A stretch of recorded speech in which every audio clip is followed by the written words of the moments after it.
तस्य दोष्टा विदधत्तन्मत्यस्य देवत्वमाय नमगते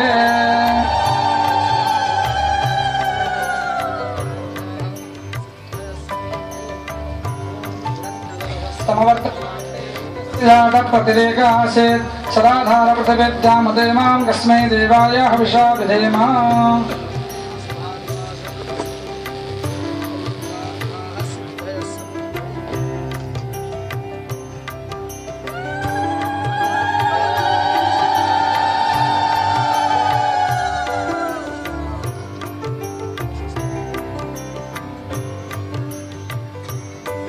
जगद्गुरु शंकराचार्य भगवान की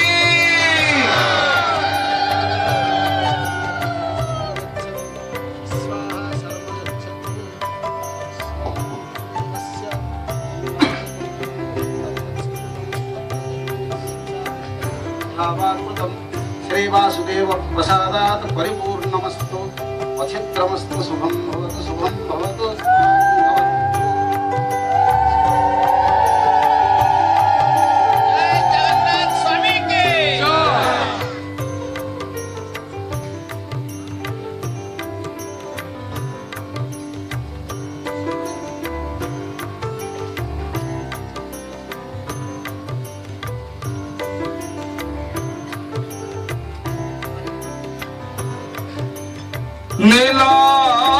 नीलाचल निवासाय नित्याय परमात्मने बलभद्र सुभद्राभ्यां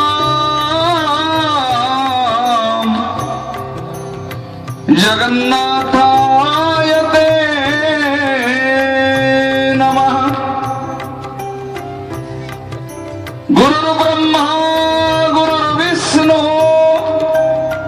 गुरुर्देव महेश्वर गुरुर्साक्षात् जगन्नाथाय ते नमः। गुरुर्ब्रह्मा गुरुर्विष्णु गुरुर्देव महेश्वर गुरुर्साक्षात् परम ब्रह्म अनंत कोटि ब्रह्मांडर नायक विश्व चिंतामणि भक्तवंशा कल्पतरु आर्तत्राण भावग्राही हृदयरनाथ जगतरनाथ प्रभु श्री जगन्नाथंकर पदार बिंदरे सेवकर अनंत कोटि प्रणाम। पीठाधीश्वरी भगवती चिन्मयी आद्याशक्ति पूर्वान्माय रुक वेदीय भो गोवर्धन मठ पुरी पीठाधीश्वर अनंत श्री विभूषित भगवत पाद साक्षात शिव स्वरूप जगद्गुरु शंकराचार्य भगवान महाभागंकर श्री चरण रे आम समस्तंकर पूज्यपाद महाराज श्रींकर निजी सचिव पूज्यपाद स्वामीजींकर श्री चरण रे सतत नमन। यही जिल्लार तोरा उत्कल प्रांतर बरणीय संत स्वामी सच्चिदानंद सरस्वती महाराज जी गोवर्धन मठ पुरी धाम सनातन संत समितिर पश्चिम संभागर संयोजक स्वामी अभेद्यानंद सरस्वती जी गोवर्धन मठर अन्यतम शाखा मठ वृंदावन पवित्र वृंदावन धामर कार्यवाहक दायित्व निर्वाह करुछंती आम समस्तंकर आदरणीय अध्यक्ष तथा ओडिशा सरकारंकर प्राक्तन प्रशासक आदरणीय हेमंत दास जी आपण मानकर प्रिय आनंद वाहिनी अनुगुल जिला तथा प्रांत स्तर समस्त आदरणीय कार्यकर्ता बंधु सामनारे बसिथिबा एही अंचलर समस्त भक्तवृंद मातृशक्ति संकीर्तन मंडलीर कीर्तनरत भक्तगण युवबंधु गणमाध्यम तथा पत्रकार भाई माने एवं पुलिस प्रशासन समस्त पदाधिकारी गण भगवान श्री जगन्नाथ भगवती माँ हिंगुळांकर अकरुण करुणारू आजी तिनी दिन शंकराचार्य महाभाग भगवती माँ हिंगुळांकर अमृतमय दर्शन सुख लाभ करी आपण मानंकु दिव्य दर्शन देवा सहित केतोड़ी मुहूर्त परे आमे सही अमृतमय दिव्य संदेश श्रवण करिवार अपूर्व कृपा प्राप्त हेबा समस्त भक्तगण को पुनः निवेदन करी समस्ते बसीजिबे सामने अनेक स्थान खाली अछि सनातन धर्मर सर्वोच्च धर्मगुरु प्रति आमर शिष्टाचार हेउछि सामनारे बसी रही दर्शन करिवा एवं सत्संग श्रवण करिवा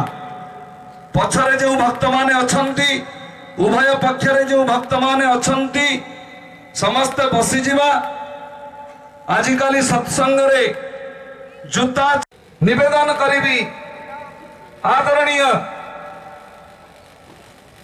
उप जिल्लापाल सरोज सामल महोदयंकु महाराज श्रींकर श्री चरण रे से निजर स्वागत संभाषण रखिबे आदरणीय उप जिल्लापाल महोदय आम समस्तंकर वरेण्य पुरी गोवर्धन पीठर अधीश्वर भगवत्पाद श्रीमद शंकराचार्य को मु स्वागत संबर्धना करुछि। आज तांकर एही सदय उपस्थितिर अवकाश रे आउ जो माननीय अधिष्ठात्री देवी माँ हिंगुळांकर पीठ आज धन्य होइछि भगवत्पाद श्रीमद शंकराचार्यंकर आगमन रे तेणु ए अंचलवासी तरफरु मु पुनर्बार सही महापुरुषों उद्देश्य रे मोर भक्ति निवेदन करुछि। धर्म जो कथा कह जाइछि जदा जदाई व्यासपद भगवत्पाद शंकर श्रीमद शंकराचार्य से धर्मर प्रतिनिधित्व करती से जेतेबेले जो अंचल को जानती स्नेह जेमिति सेठी बिछाड़ी हुई पड़े श्रद्धा विछुरित हुए सनातन धर्मर अपूर्व गाथा आपे आपे विछुरित हुए। आज तांकर आगमन रे पुणी समस्ते आमे आसंतु नमस्कार जणाइबा प्रणिपात जणाइबा से महापुरुष शिवे सर्वार्थ साधिके शरण्ये त्र्यंबके गौरी नारायणि नमोस्तुते शरणागत दिनार्थ परित्राण परायणे सर्वस्यार्ति हरे देवी नारायणि नमोस्तुते। शंकरं शंकराचार्यं केशवं बादरायणं सूत्रभाष्यकृतो वन्दे भगवन्तो पुनः पुनः ईश्वर गुरुरात्मेति मूर्तिभेद विभागिने व्योमवत् व्याप्त देहाय दक्षिणामूर्तये नमः दक्षिणामूर्तये नमः।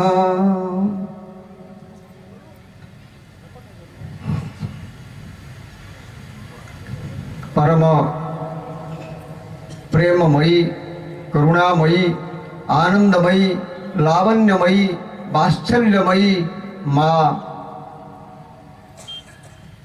हिंगुळांक पीठ माँ हिंगुळांक मोर शतकोटी प्रणाम। समस्त भक्तवृंद आज आम समस्ते बड़ सौभाग्यशाली अछंती पुण्य पुंज बिनु मिलई न संता अशेष जन्मर पुण्य जेतेबेले एकजुट हुए, जेतेबेले अनंत पुण्य एकत्रित हुए, सेतेबेले आमको संथ मिलंती। बहुत संथ महात्मा शास्त्र कहते भगति तात अनुपम सुख मूला, मिलई जो संथ होई अनुकूला। भक्ति ज्ञान वैराग्य जे कि मनुष्य जीवनर सार्थकता हासिल करने को हेले आमको कौन मूल कौन तार मूल केंद्र कौन? मूल केंद्र होचंती भगति तात अनुपम सुख मूला, मिलई जो संथ होई अनुकूला।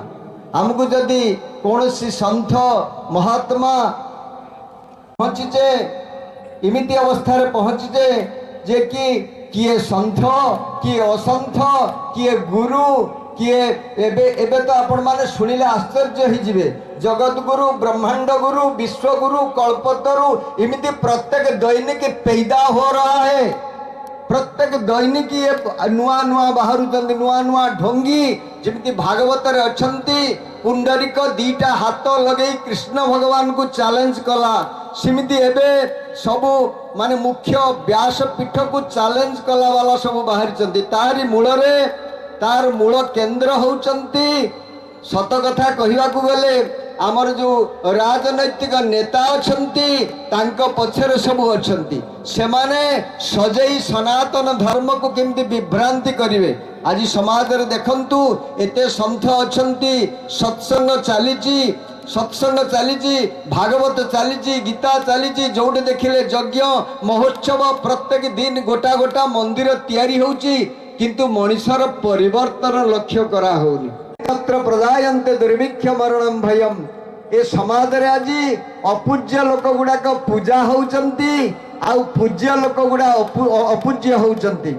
95% रखिला लोक नंबर जो पिला रखिबो सेही पिला अंडा दुकान दब, आउ जो लोक 30% रखिबो से ऑफिसर होइगिरी आसीबो। ए समाजर स्खलन नुहे तो आउ कौन?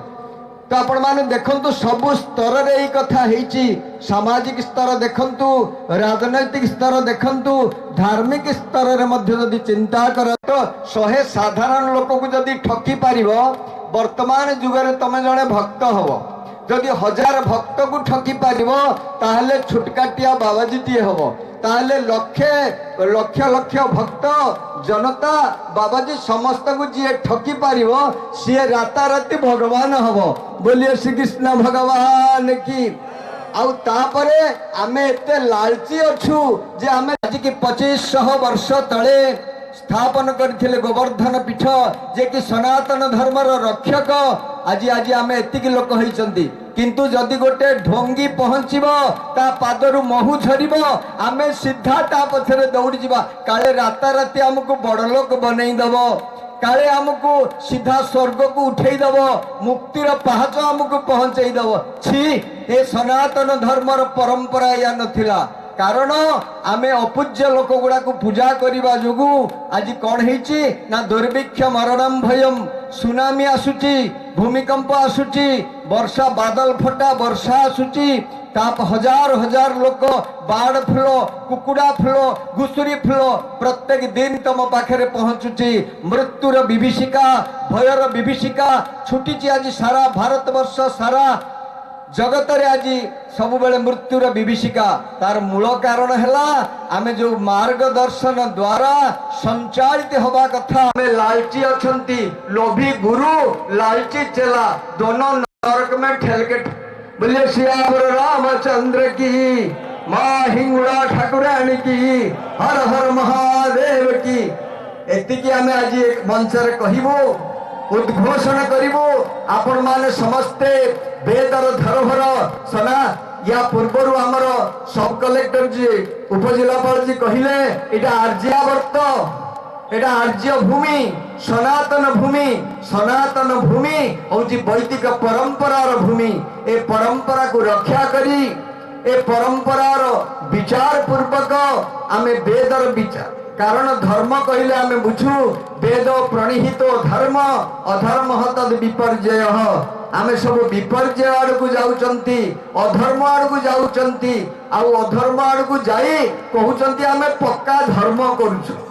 चिंता करंतु को परिस्थिति रे आमे पहुंच जाए और निश्चित भाव रे मंगल हव मंगल ही मंगल। बोले श्री कृष्ण भगवान की, जगन्नाथ स्वामी की, माँ हिंगुला ठाकुरानी की, हर हर महादेव की। बोले सदगुरु महाराज की, बोले जगतगुरु भगवान की, हर हर महादेव। मद्गुरु श्री जगद्गुरु मदात्मा सर्वभूतात्मा तस्मै श्री गुरवे नमः। पूर्वान्वय गोवर्धन पीठ मठाधीश्वर स्वयं सेवक महाभाग आपणक चरण कमल रे अनंत कोटि दंडवत।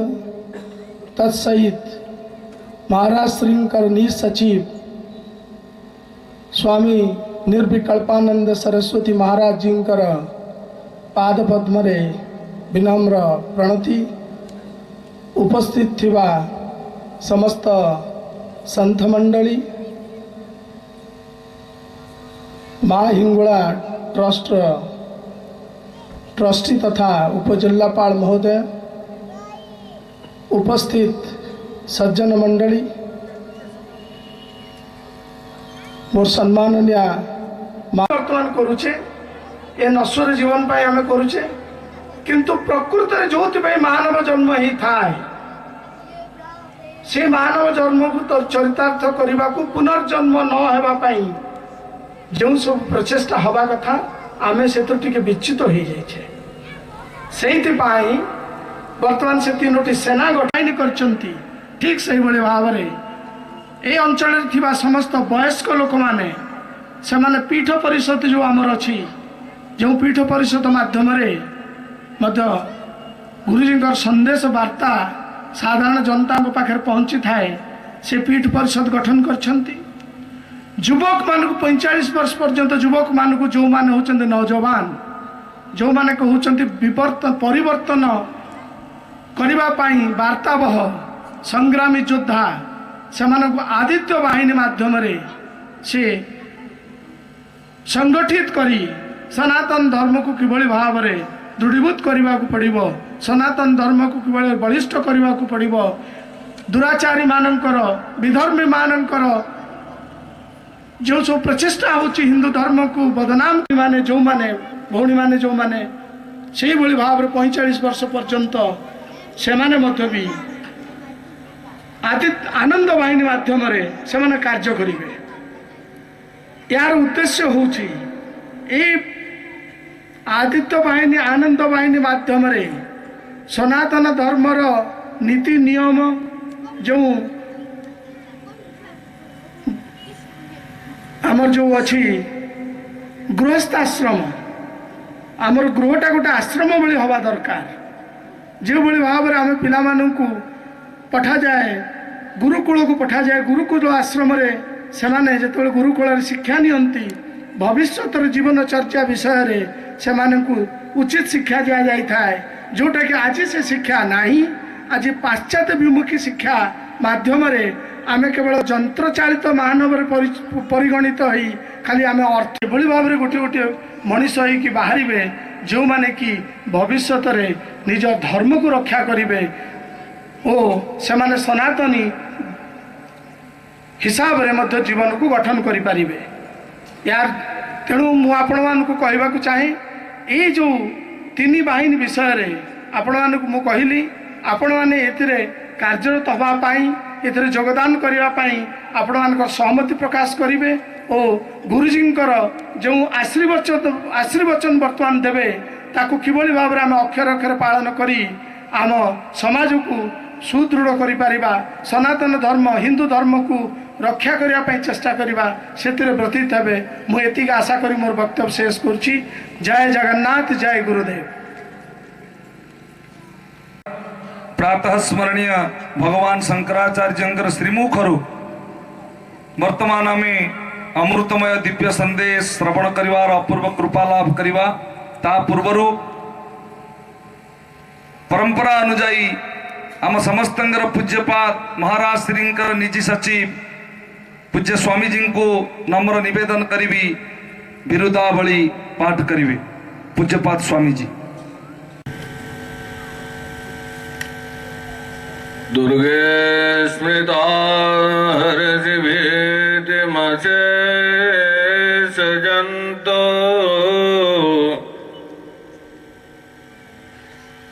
स्वस्थै स्मृता मतिमतीव शुभां ददासि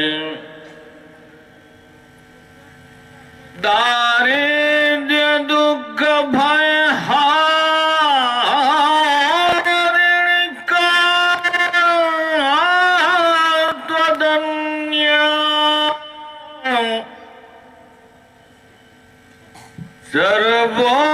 सर्वोपकार करनाय सदा चित्ता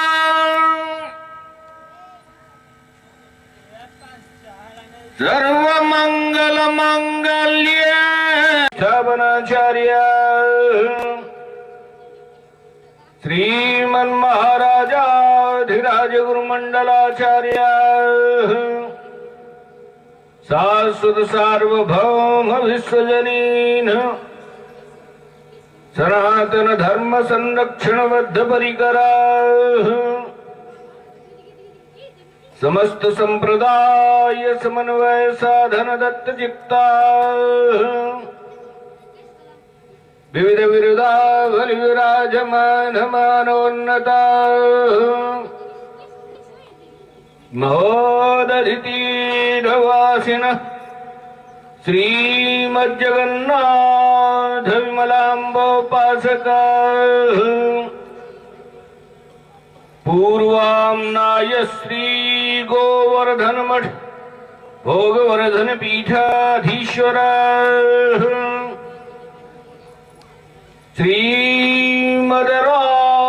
श्रीमदराजराजेश्वर श्री शंकराचार्य श्री निरंजन देव तीर्थ स्वामी वर्य चरण कमल भृंगायमाना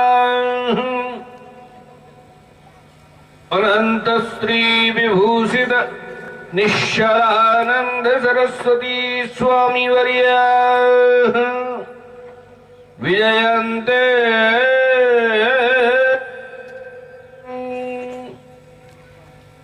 धर्म की अधर्म का विश्व का गौ माता की गौ हत्या जगद्गुरु शंकराचार्य भगवान की धर्म सम्राट श्री स्वामी करपात्री जी महाराज की श्री जगन्नाथ महाप्रभु की श्री सुभद्रा भगवती की श्री बलभद्र महाप्रभु की भारत भारत हर हर महा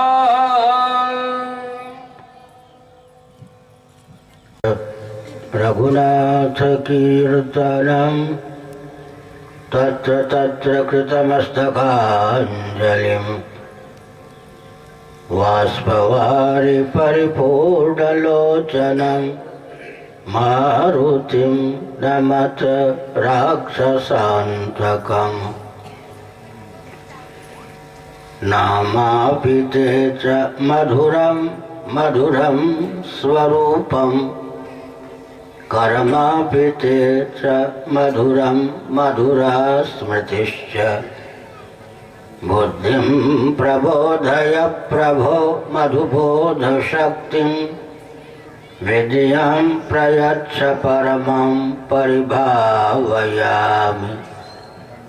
कोमलं कूजयन् वेणुं श्यामलोऽयं कुमारकः वेदवेद्यं परं ब्रह्म भासतां हृदये मम कूजन्तं राम रामेति मधुरं मधुराक्षरम् आरुह्य कविता शाखां वन्दे वाल्मीकिकोकिलं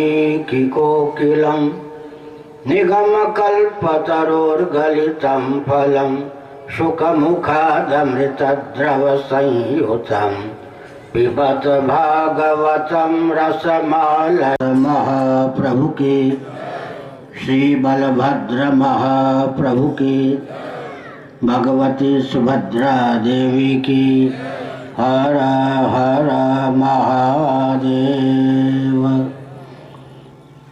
जय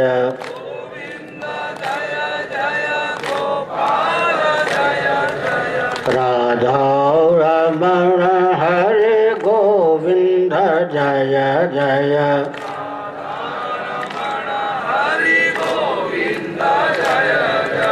श्री कृष्ण गोविंद हरे मुरारे।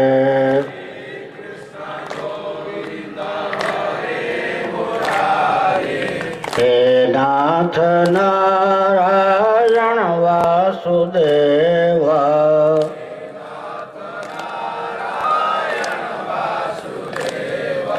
गोविंद जय जय गोपाल जय जय।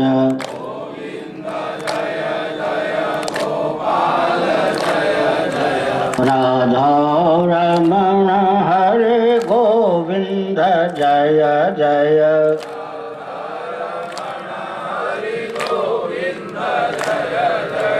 गोविंद जय जय।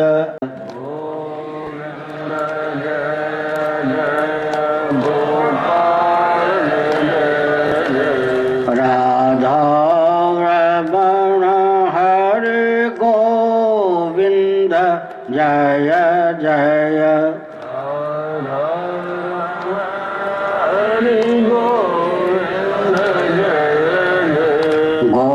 गोविंद जय जय गोपाल जय जय।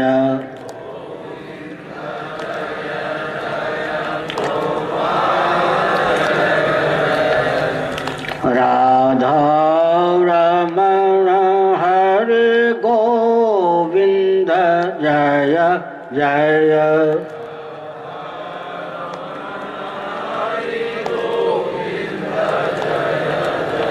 श्री वृंदावन बिहारी लाल की जय।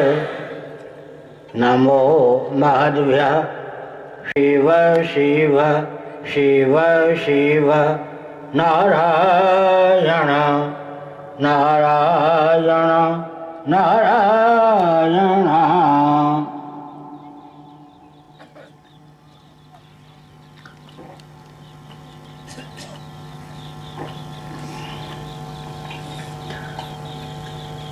समुपस्थित यति वृंद, विद्वद वृंद, भक्त वृंद, उपजिलापाल महाभाग और भक्तिमती माताओं, आप महान भावों ने अद्भुत आस्था और उत्साह पूर्वक पराचित स्वरूपा भगवती हिंगला जी के सानिध्य में इस भव्य कार्यक्रम का समायोजन किया है। इस कार्यक्रम के समायोजन और संचालन में गुप्त अथवा प्रकट जिन महान भावों का योगदान है, भगवान चंद्रमौलीश्वर की अनुकंपा से उनका सर्वविध उत्कर्ष हो, ऐसी भावना है। श्री प्रभु से प्रार्थना है। सज्जनों, महाप्रलय के पश्चात महाकल्प के प्रारंभ में सच्चिदानंद स्वरूप सर्वेश्वर ने अकृतार्थ प्राणियों को कृतार्थ होने का पुनः अवसर प्रदान करने की भावना से सृष्टि की संरचना की और जीवों को देहेंद्रीय प्राणांतःकरण से युक्त जीवन प्रदान किया।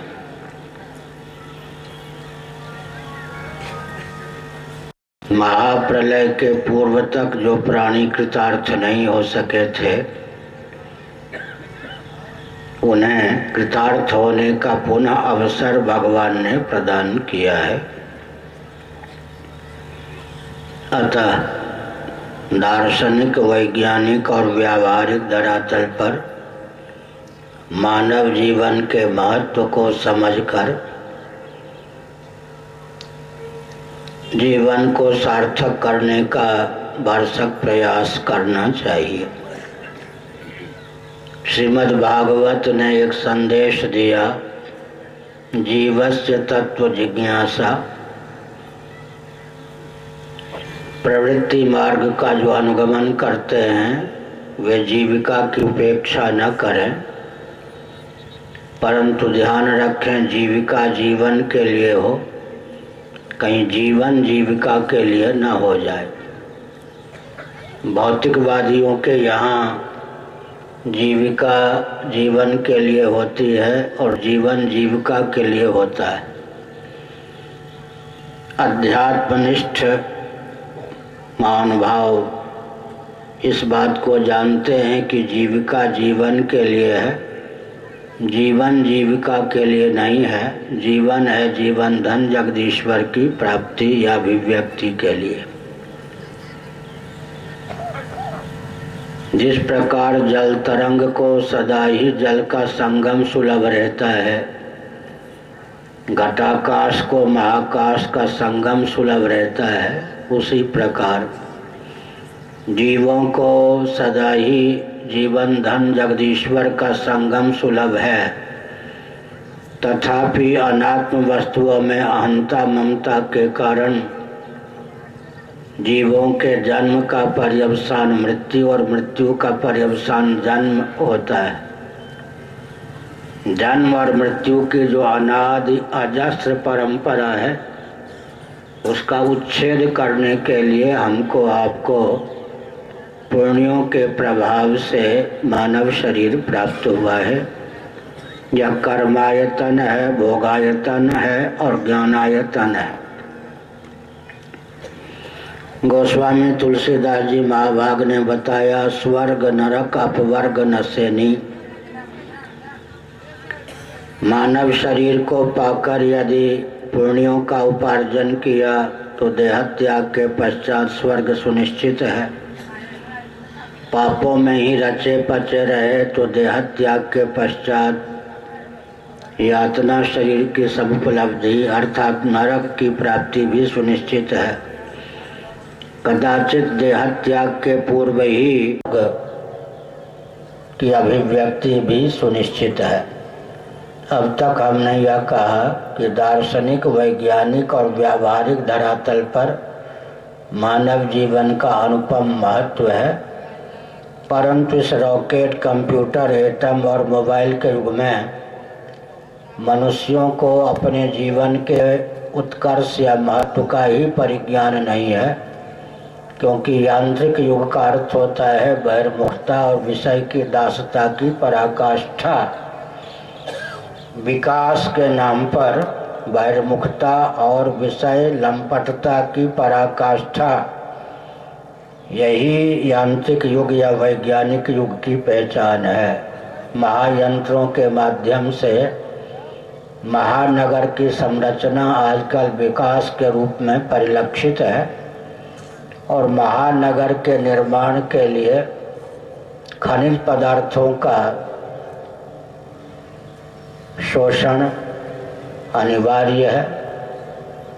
पृथ्वी को वसुंधरा कहते हैं। इसमें जो खनिज द्रव्य हैं, यांत्रिक विधा से उनको द्रुत गति से अधिक मात्रा में कर्षित कर लेना यांत्रिक युग का व्यसन है। साथ ही साथ वन विहीन, पर्वत विहीन पृथ्वी को बना देना विकास के नाम पर, यह भी आजकल के विकासवादियों का व्यसन हो चुका है। जलाशय जितने हैं उनको विकृत और विलुप्त कर देना, यह भी आजकल के विकास की पहचान है, परिभाषा है। महानगर उसको कहते हैं जहाँ शुद्ध मिट्टी, पानी, प्रकाश, पवन, आकाश, विशुद्ध मुस्कान और मनोभाव सुलभ न हो। धीरे धीरे यांत्रिक युग का पर्यवसान मनुष्य को भोजन करने और संतान उत्पन्न करने का मात्र यंत्र बना देना है। प्रामाणिक रीति से सहृदयता पूर्वक विचार करने पर यह विकास के नाम पर विनाश की पराकाष्ठा है। वर्ण संकरता और कर्म संकरता को प्रोत्साहित करना भौतिकवाद की देन है। हमारे यहाँ यह विनाश की कसौटी और परिभाषा है। अभी श्री सच्चिदानंद जी महाभाग बता रहे थे, श्रीमद् भगवद गीता के 18वें अध्याय के आधार पर जब तमोगुण की प्रगल्भता होती है तब सर्वथा विपरीत बुद्धि प्राप्त होती है। व्यक्ति विकास को विनाश और विनाश को विकास समझने लगता है। विकास या विकास को विनाश और सचमुच में जो विनाश है उसको विकास समझने लगता है। तो विचार करने की आवश्यकता है कि विकास के नाम पर हम कहाँ जा रहे हैं। ईश्वर की अभिव्यक्ति है, उनका अभिव्यंजक संस्थान है, तथापि स्वतंत्र रूप से वर्णन करने योग्य नहीं है। जगदीश्वर को ताक पर रखकर केवल जगत में जो रचा पचा रहता है, इसी में अहंता ममता स्थापित करता है, उसे मृत्यु, मूर्खता और दुख की प्राप्ति होती है। जगत के वर्णन का 3 फल है। प्रामाणिक रीति से निरीक्षण परीक्षण करने पर शरीर और संसार अनित्य अर्थात असत, अचित ईश्वर को आत्म रूप से वर्णन करने के लिए होना चाहिए। कठोपनिषद का कथन है, नचिकेता एक जिज्ञासु के प्रति मृत्युदेव यम ने बताया, अनित्य द्रव्य प्राप्तवानस्मि नित्यम। मेरी बुद्धि की बलिहारी देखो, क्योंकि मैंने अनित्य द्रव्य से, जीवन से, यज्ञादि में प्रयुक्त और विनियुक्त सामग्री से मर्त्यलोक की अपेक्षा शाश्वत यमराज का पद प्राप्त किया।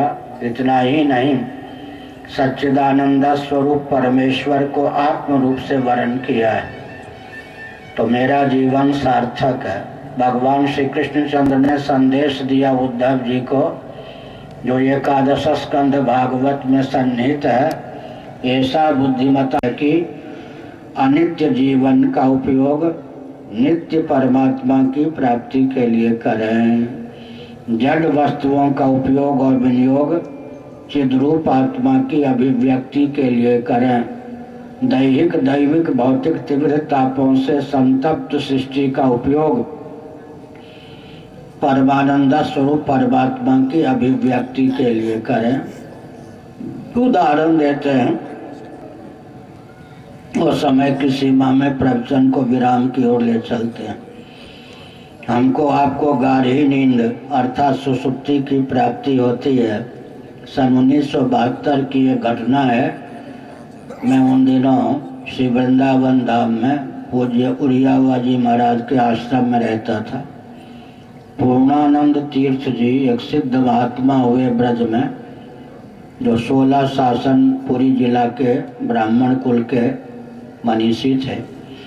गोवर्धन मठ पुरी के 142वें जगत गुरु शंकराचार्य श्री मधुसूदन तीर्थ जी महाराज के वो शिष्य थे। जब मैं 1972 में श्री वृंदावन धाम में निवास कर रहा था, इस पद पर उन दिनों नहीं था, तब ज्योतिष पीठ के श्रीमद जगत गुरु शंकराचार्य श्री कृष्ण बोधाश्रम जी महाभाग कुल 1 दिन के लिए उस आश्रम में पधारे। मैंने उनको पद्मासन पर विराजमान एकांत में देखा। नतमस्तक होकर उनके समीप पहुंच गया। मैंने विधिवत उनको प्रणाम किया।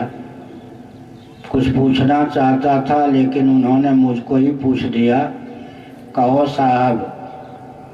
उन्होंने कहा, कहो साहब, ईश्वर को क्या गरज पड़ी कि उसने गाढ़ी नींद बना दी।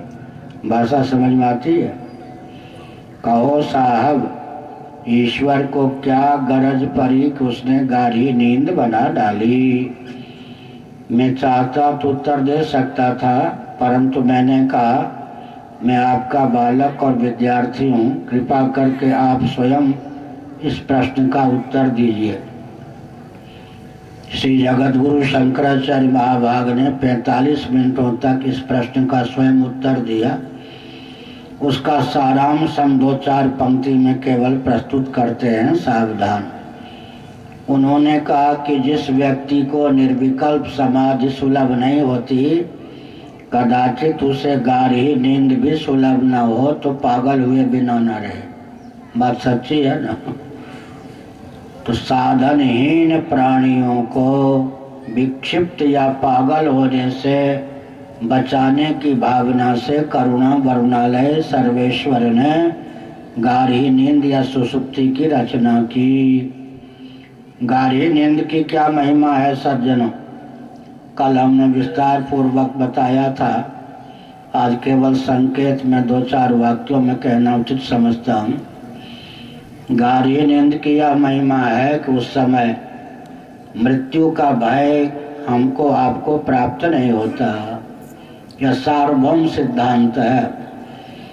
जिसे गाढ़ी नींद की प्राप्ति होती है, जब तक उसे गाढ़ी नींद की स्थिति में रहना होता है, तब तक उसे मृत्यु का भय नहीं प्राप्त होता। तब तक भ्रम या मोह या अध्यास के चपेट में वह नहीं पड़ता। तब तक दैहिक दैविक भौतिक त्रिविध तापों में किसी ताप की प्राप्ति या व्याप्ति उसे नहीं होती, क्योंकि सच्चिदानंद स्वरूप सर्वेश्वर के अत्यंत सन्निकट हम आप गाढ़ी नींद में हो जाते हैं। जैसे अग्नि तत्व दाहक और प्रकाशक है, तो अग्नि को प्रज्वलित करके उसके समीप बैठेंगे, अग्नि का सेवन करेंगे, तो दाह के प्रभाव से शैत्य सर्दी की व्याप्ति नहीं होगी, प्रकाश के प्रभाव से अंधकार में नहीं भटकेंगे। इसी प्रकार सुसुप्ति में सच्चिदानंद स्वरूप सर्वेश्वर के अत्यंत सन्निकट जीव पहुंच जाता है। केवल अविद्या का द्वार ही शेष रहता है, स्थूलिज अज्ञान शेष रहता है। उस अज्ञान को जला डालने की भावना से हम अपने जीवन का उपयोग और विनियोग करें। श्रीमद् भगवद गीता के 4थे अध्याय में ज्ञानाग्नि में वह क्षमता है, यह बात कही गई, जिससे हम जन्म और मृत्यु का जो बीज है अज्ञान, उसको जला सकते हैं। अनादिकाल से अविद्या काम कर्म के फलस्वरूप जो जन्म मृत्यु की अजस्र परंपरा है, उसका उच्छेद कर सकते हैं। अब विचार करने की आवश्यकता है। यह आर्यावर्त भारतवर्ष है, इसे कभी अजनाऊ वर्ष भी कहा जाता था। आजकल इसे भारत कहा जाता है। हिंदुस्तान के रूप में भी विदेशों में इसकी प्रसिद्धि है। अंग्रेजों की दृष्टि से यह इंडिया है। यह देव दुर्लभ भूमि है। परतंत्रता के दिनों में विदेशी शासन के कुचक्र के फलस्वरूप हमारे प्रशस्त मान बिंदुओं पर आघात किया गया। छलबल डंके की चोट से हमारी दिव्य संस्कृति को विकृत और विलुप्त करने का भरसक प्रयास किया गया। फिर भी हमारी संस्कृति के अनुसार शिक्षा और जीविका पद्धति सुरक्षित जब तक रही तब तक हमारे आपके पूर्वजों ने 80% संस्कृति की रक्षा कर ली।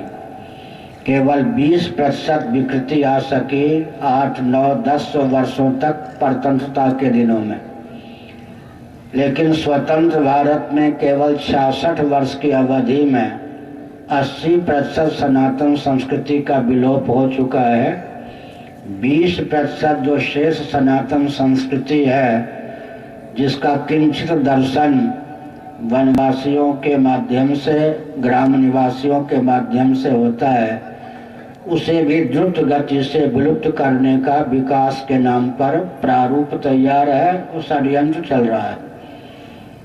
हमारे जो राजनीतिक दल हैं, चाहे केंद्रीय स्तर के हों चाहे प्रांतीय स्तर के, वे विदेशी षड्यंत्रकारियों के अग्रदूत, पृष्ठपोषक या यंत्र होकर काम करते हैं। उनके हृदय में भी गोवंश के प्रति, गंगा, गाय, महानदी, हिमालय, विंध्य आदि के प्रति कोई महत्व बुद्धि नहीं है। वे भारत के उत्कर्ष को सह नहीं सकते।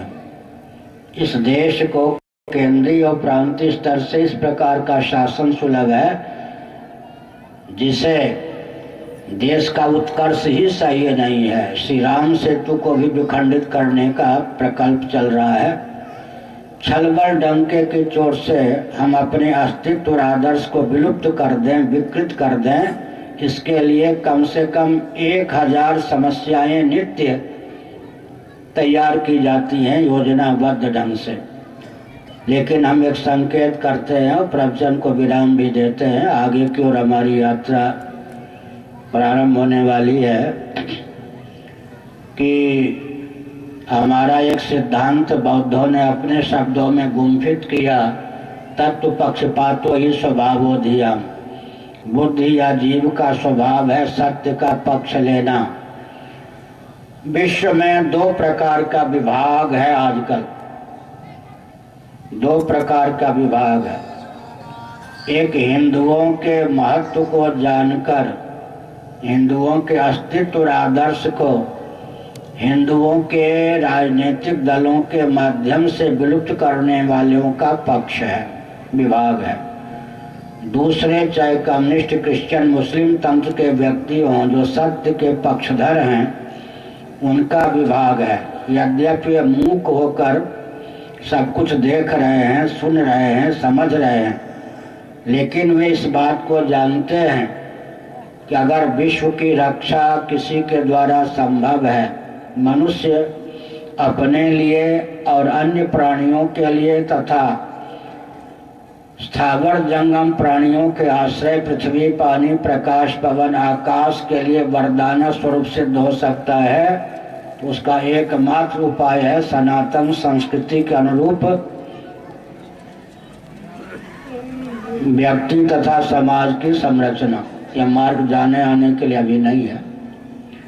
हमने एक संकेत किया, सुनिए।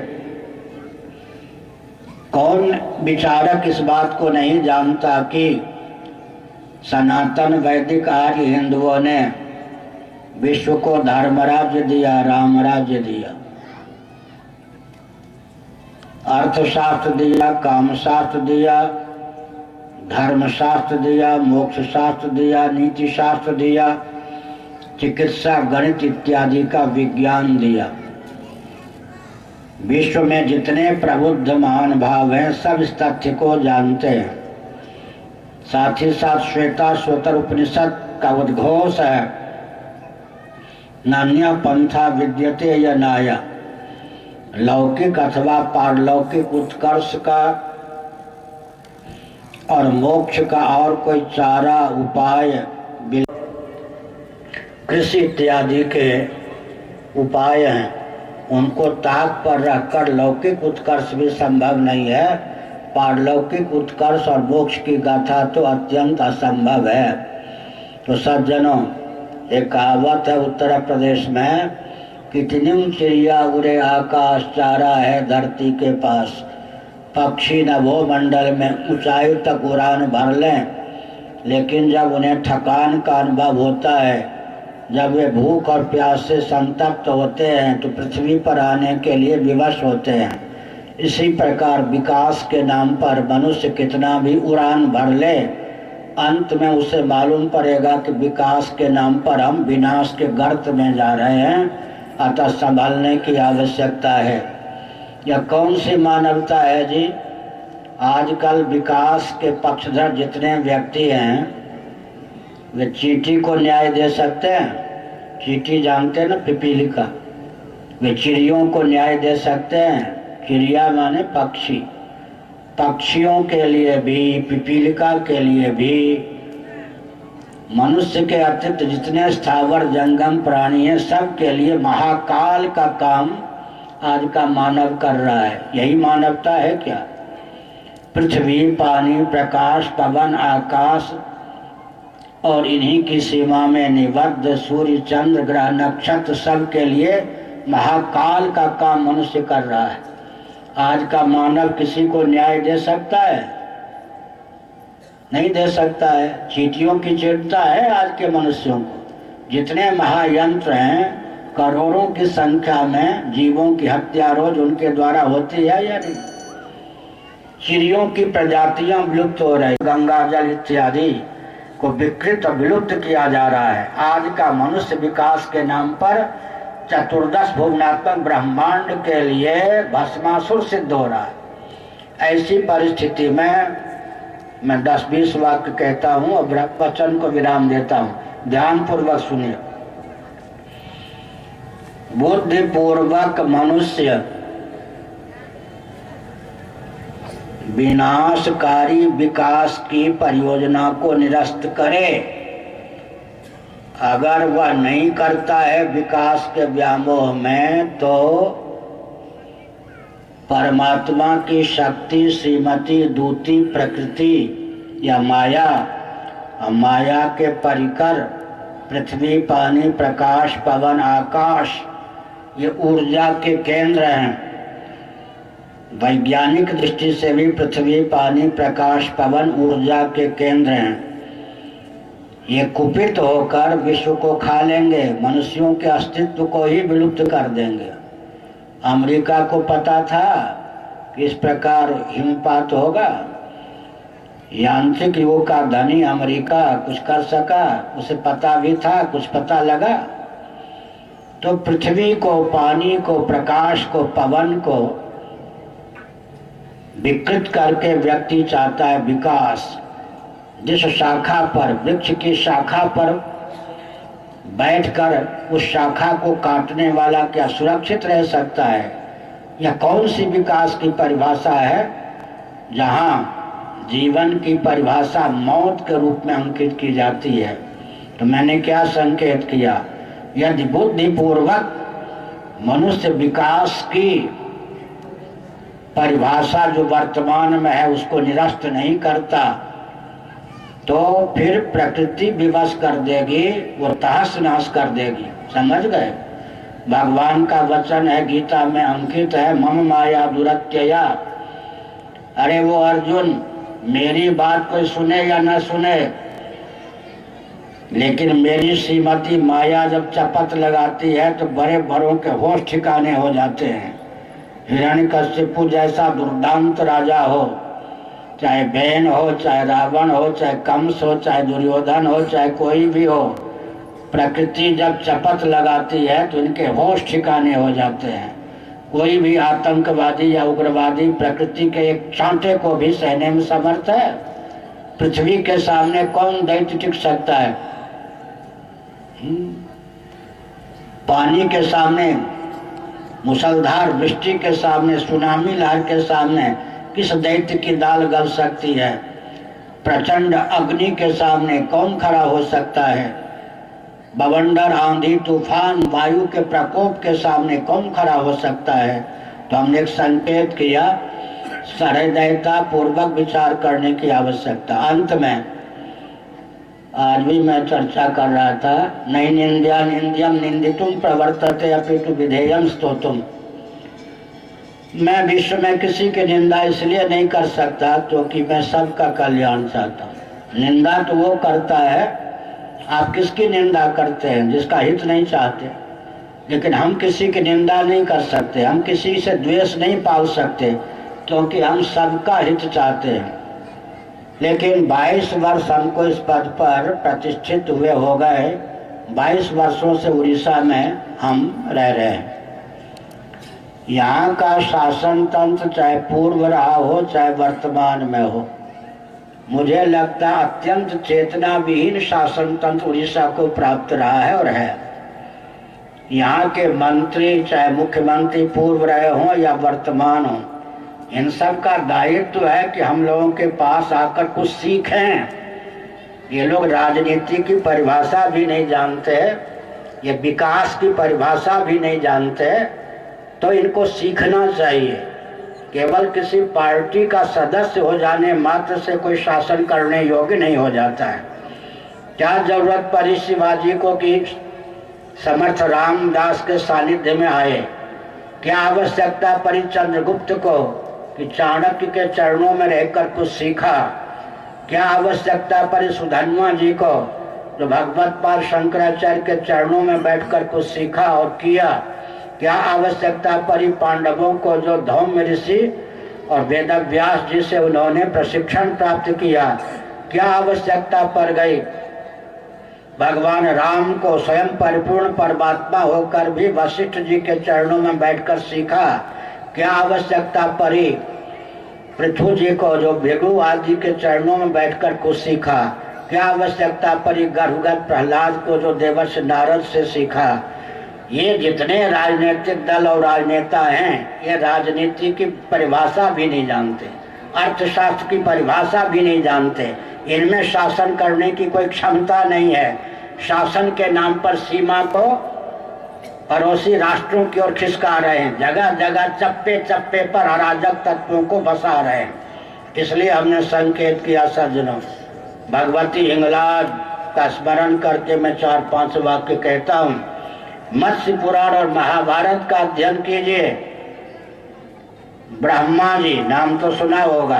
राजनीतिक दलों को रसातल में पहुंचाकर सनातन संस्कृति के अनुसार जैसा शासन तंत्र भारत, नेपाल, भूटान आदि को चाहिए वैसा शासन तंत्र देने के लिए हम ताल ठोक कर सामने आवेंगे। सीधी सी बात।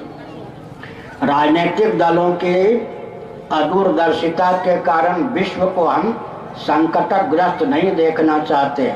अब दो टूक बात है, राजनीतिक दलों को अपना शोधन करना चाहिए।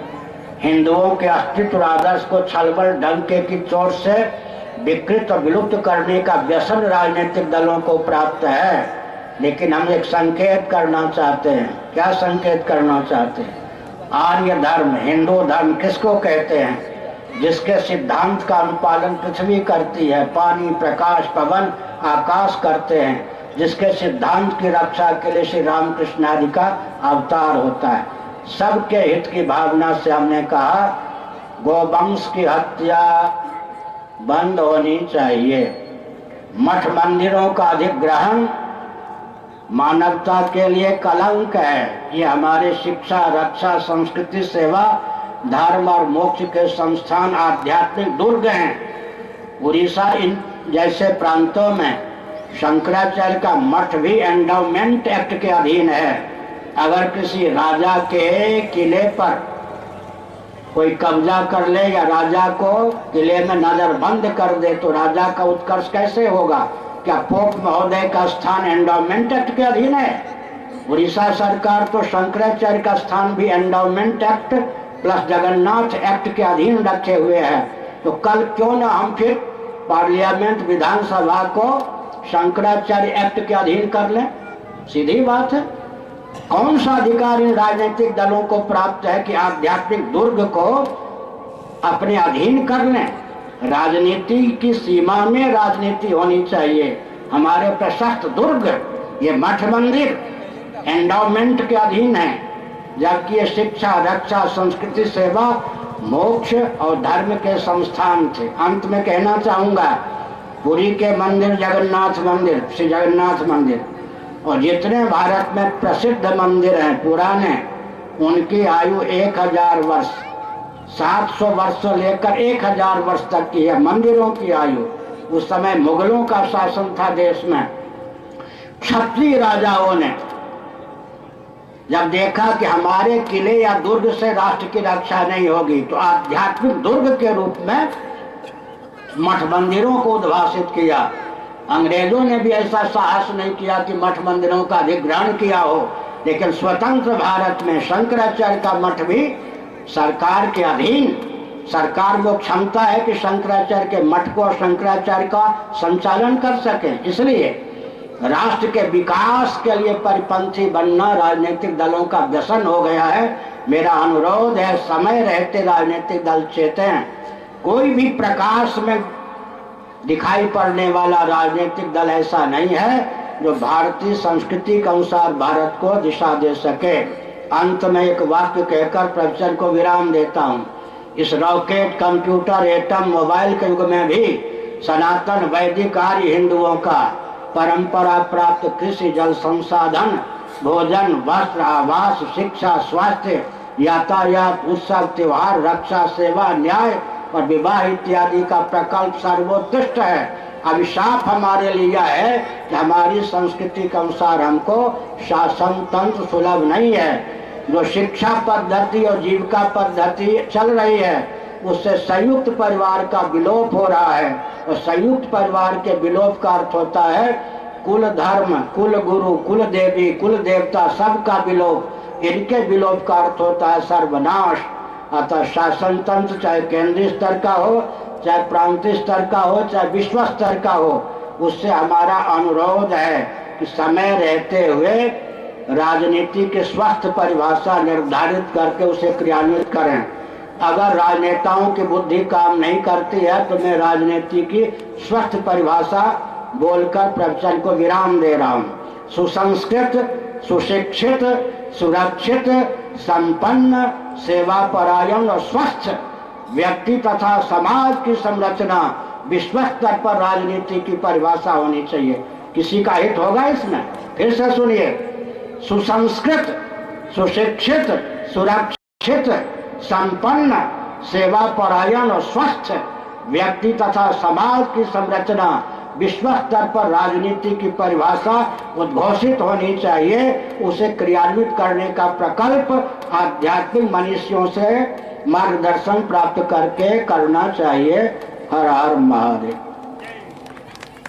भगवान की निवेदन करी वरुण जी, गंगा जी सबु फल पेटी को सामना को आनिबे। महाराज श्री चिन्मय कर कमल रे फल स्पर्श होला परे भक्त मानक वितरण हब।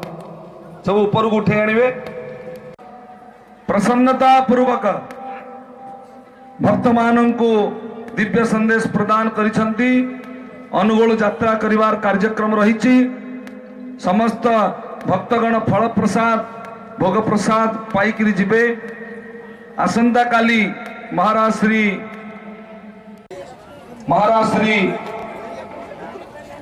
15 तारीख अपराह्न 14 तारीख अपराह्न अनुगुल कटक उद्देश्य यात्रा करिवे।